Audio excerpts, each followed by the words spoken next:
আমরা দ্ব্যর্থহীন ভাষায় বলবো, যারা এই দেশে সরকার ব্যবস্থা রয়েছেন কিংবা বিরোধী পক্ষে রয়েছেন, আমরা দ্ব্যর্থহীন ভাষায় বলবো, এই দেশে আউলিয়ায়ে কেরামকে ব্যতি রেখে কোনো এজেন্ডা এই দেশে বাস্তবায়ন করা যাবে না। আমরা দ্ব্যর্থহীন ভাষায় বলবো, আল্লাহ রাসূল সাল্লাল্লাহু আলাইহি ওয়াসাল্লামের শান ও মানকে ভুলণ্ডিত করার জন্য কোনো এজেন্ডা এই দেশে বাস্তবায়ন করতে দেওয়া হবে না। সুপ্রিয় উপস্থিতি, প্রথমেই সবাইকে 46তম প্রতিষ্ঠা বার্ষিকীর শুভেচ্ছা জানাচ্ছি। আল্লাহ রাব্বুল আলামিন আমাদেরকে যে আল্লামা ফুলতলি সাহেব কিবলা রহমতুল্লাহ আলাইহির হাতে গড়া এই মকবুল সংগঠনের একজন কর্মী করেছেন, সেজন্য আল্লাহ রাব্বুল আলামিনের দরবারে আমরা সর্বপ্রথম শুকরিয়া জানাই। সবাই বলে আলহামদুলিল্লাহ। সুপ্রিয় উপস্থিতি, হযরত ছোট সাহেব গুরুত্বপূর্ণ নসিহত পেশ করবেন, আপনারা সেগুলো শ্রবণ করবেন। আমি আমার কথা শেষ করব সংক্ষিপ্তভাবে। সুপ্রিয় উপস্থিতি, আজকের এই দিনে আমরা শ্রদ্ধাভরে স্মরণ করছি শামসুল উলামা আল্লামা ফুলতলি সাহেব কিবলা রহমতুল্লাহ আলাইহিকে, যিনি এই সংগঠনকে তালামিজ ইসলামিয়াকে যদি আজকে প্রতিষ্ঠা না করতেন, হয়তো হাজার হাজার ছাত্র, হাজার হাজার জনতা আজকে ফিতনার অতল গহ্বরে হারিয়ে যেত, ঠিকই না?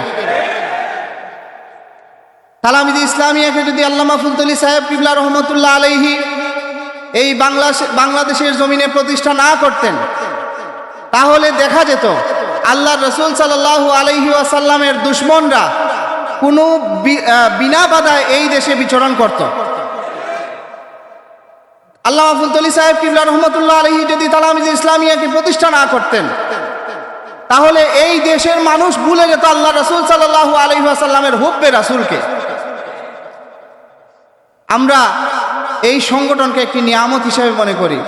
আমরা মনে করি আল্লামা ফুলতলি সাহেব কিবলা রহমতুল্লাহ আলাইহির ইহসান আমাদের প্রতি রয়েছে, সেজন্য আল্লামা ফুলতলি সাহেব কিবলা রহমতুল্লাহ আলাইহি তালামিজ ইসলামিয়াকে বাংলাদেশের জমিনে প্রতিষ্ঠা করে এই দেশের হাজারো ছাত্র জনতাকে বিপদগামী হওয়া থেকে রক্ষা করেছেন।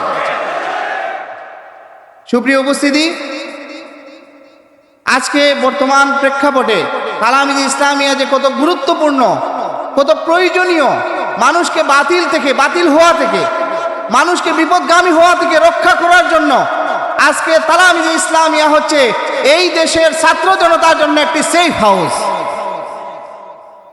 আমরা যদি আমাদের দেশের দিকে তাকাই, আন্তর্জাতিক পরিমণ্ডলের দিকে তাকাই, সর্বত্র একটি অস্থিরতা বিরাজ করছে, সর্বত্র একটি অসামান্য একটি অস্থিরতা বিরাজ করছে, যে অস্থিরতা সর্বগ্রাসী একটি অস্থিরতা আমাদের সামনে রয়েছে। সেই অবস্থায়ও তালামিজ ইসলামিয়ার কর্মীরা আজকে আদর্শ নিয়ে পথ চলছে। আমরা আজকের এই অনুষ্ঠান থেকে আমরা প্রতিজ্ঞাবদ্ধ হব যে আল্লামা ফুলতলি সাহেব কিবলা রহমতুল্লাহ আলাইহি আমাদেরকে যে রশি দিয়ে গেছেন, আমরা সেই রশি, আমাদের জীবন চলে যাবে কিন্তু আমরা এই রশি থেকে কখনো বিচ্যুত হব না ইনশাআল্লাহ। সুপ্রিয়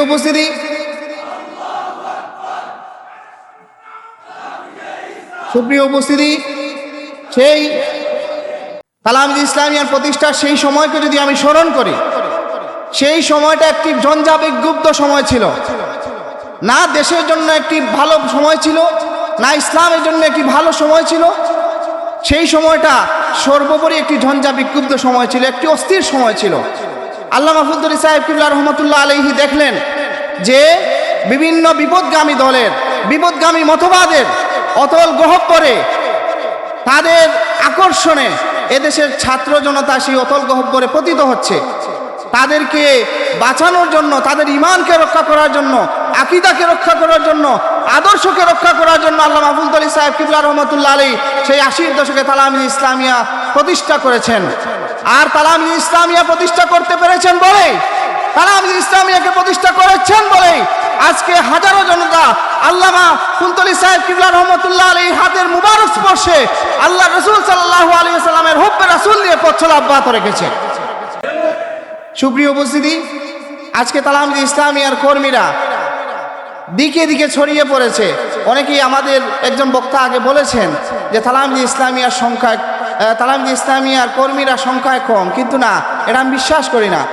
কারণ তালামিজ ইসলামিয়ার কর্মীরা যে এখানে যারা বসে রয়েছেন সে তেমন নয়, বরং আল্লামা ফুলতলি সাহেব কিবলা রহমতুল্লাহ আলাইহি দারুল কেরাতের মাধ্যমে অসংখ্য আল্লাহ রাসূল সাল্লাল্লাহু আলাইহি ওয়াসাল্লামের প্রেমিক তৈরি করে দিয়েছেন। সেজন্য আমরা সংখ্যাধিক্যে কম হতে পারি, কিন্তু আল্লাহ রাসূল সাল্লাল্লাহু আলাইহি ওয়াসাল্লামের মুহাব্বতের নজরানা পেশ আমরা কোনোভাবেই কম নয়।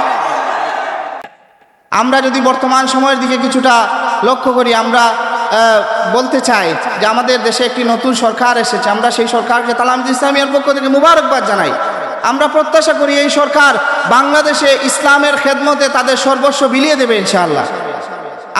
আমরা তাদের কাছে প্রত্যাশা জানাই যে বাংলাদেশের মানুষ যেন ন্যায় এবং ইনসাফ তারা এই দেশে প্রতিষ্ঠা হয়, সেজন্য এই সরকার ভূমিকা রাখবেন।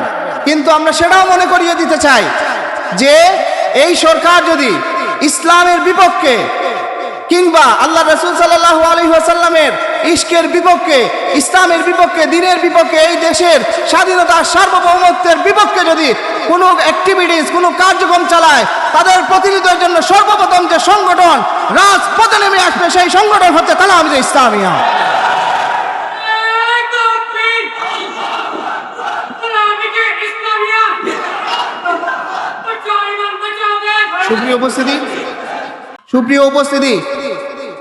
সুপ্রিয় উপস্থিতি, এই দেশ হচ্ছে আউলিয়া কেরামের আবাদকৃত জমিন। এই দেশ কাদের জমিন? আউলিয়া কেরামের আবাদকৃত জমিন। কিন্তু আমরা আমাদের মনের মধ্যে এই কষ্টটুকু আমাদের মধ্যে মাঝে মধ্যে চলে আসে যখন দেখি যে কেউ যখন স্যাক্রিফাইসের তুলনা করতে চান, তখন ইব্রাহিম আলাইহিস সালাম, ইসমাইল আলাইহিস সালামের সাথে তুলনা করে বসেন, নাউজুবিল্লাহ।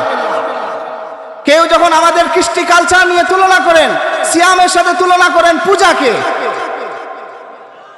আমরা যখন দেখি এই সকল কর্মকাণ্ড আমাদের মধ্যে উপস্থিত হয়, তখন আমাদের মধ্যে এই কষ্ট লালন করে, এই কষ্ট আমাদের মধ্যে অনুভূত হয় যে যখন স্যাক্রিফাইসের কথা আসে ইব্রাহিম আলাইহিস সালামের সাথে তুলনা করেন, যখন ইসলামিক কৃষ্টি কালচারের সাথে কথা আসে তখন পূজার সাথে তুলনা করেন, কিন্তু যখন জিয়ারতের কথা আসে তখন কেন আপনার শাহজালাল রহমতুল্লাহ আলাইহির জিয়ারতের কথা চিন্তা করেন না? আমরা দ্ব্যর্থহীন ভাষায় বলবো, যারা এই দেশের সরকার ব্যবস্থা রয়েছেন কিংবা বিরোধী পক্ষে রয়েছেন, আমরা দ্ব্যর্থহীন ভাষায় বলবো, এই দেশে আউলিয়া কেরামকে ব্যতি রেখে কোনো এজেন্ডা এই দেশে বাস্তবায়ন করা যাবে না। আমরা দ্ব্যর্থহীন ভাষায় বলবো, আল্লাহ রাসূল সাল্লাল্লাহু আলাইহি ওয়াসাল্লামের শান ও মানকে ভুলণ্ডিত করার জন্য কোনো এজেন্ডা এই দেশে বাস্তবায়ন করতে দেওয়া হবে না। সবাইকে মুবারকবাদ জানাই। আজকে তালামিদ ইসলামিয়া এই প্রতিষ্ঠা বার্ষিকী সফল হোক। আল্লাহ মাহফুজুল সাহেব কিবলা রহমতুল্লাহ আলাইহির যে রশি আমরা ধরেছি, আমরা যেন আমাদের জীবন দিয়ে এই সংগঠনের কাজকে, এই সংগঠনের কর্মকাণ্ডকে আমরা যেন এগিয়ে নিতে পারি। আল্লাহ রাব্বুল আলামিন আমাদের সবাইকে সেই তৌফিক দান করুন। আজকে যারা কষ্ট করে উপস্থিত হয়েছেন, যারা কষ্ট করে আয়োজন করেছেন, সবাইকে মুবারকবাদ জানাচ্ছি। বিশেষত মুবারকবাদ জানাচ্ছি ছোটো সাহেবের প্রতি। ছোটো সাহেব অত্যন্ত গুরুত্বপূর্ণ সময় আমাদেরকে দিয়েছেন, সেজন্য ছোটো সাহেবের প্রতি মুবারকবাদ জানিয়ে সবাইকে আবারও মুবারকবাদ জানিয়ে আমার কথা শেষ করছি। আসসালামু আলাইকুম ওয়া রাহমাতুল্লাহি ওয়া বারাকাতুহু।